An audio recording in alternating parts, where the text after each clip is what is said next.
Guys আসসালামু আলাইকুম। অনেকে আছেন ক্যাপকাট দিয়ে স্লো মোশন ভিডিও বানাতে চান, অনেকে পারেন না। তাহলে আজকে আমরা এটাই শিখাবো যে ক্যাপকাট দিয়ে স্লো মোশন ভিডিও কিভাবে বানায়। তাহলে চলেন মূল ভিডিওতে চলে যাই। এখন চলে যাব ক্যাপকাট অ্যাপটিতে। এই যে ক্যাপকাট অ্যাপটি একটা ক্লিক করে দিবেন।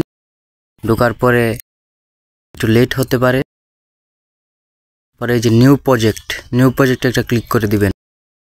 আপনি যে ভিডিওটি বানাতে চাচ্ছেন আর আমি যে ভিডিওটি বানাবো সেটি নিয়ে নিচ্ছি, আপনার মতো আপনি নিয়ে নেবেন। এখন ভিডিওটি যতটুকু আপনি স্লো মোশন ভিডিও বানাবেন ততটুকু কাট করে নেবেন।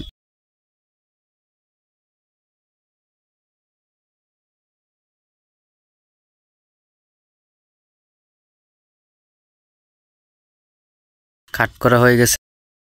করা হয়ে গেলে ভিডিওটির উপরে একটু ক্লিক করে দিবেন। এখন স্পিডের উপরে একটা ক্লিক করবেন। স্পিডের উপরে একটা ক্লিক করবেন, পরে এটার মধ্যে একটা ক্লিক করে দিবেন। ডাইনে নিলে বাড়বে, পিছনে নিলে কমবে, যে যার মন মতো করে নেবেন। আমি ডাইনে নিচে এখন পিছনে নিতেছি, এই যে দেখেন এভাবে করে নেবেন।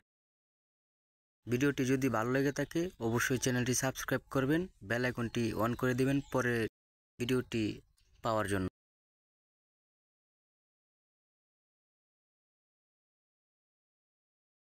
স্লো মোশন ভিডিও হয়ে গিয়েছে।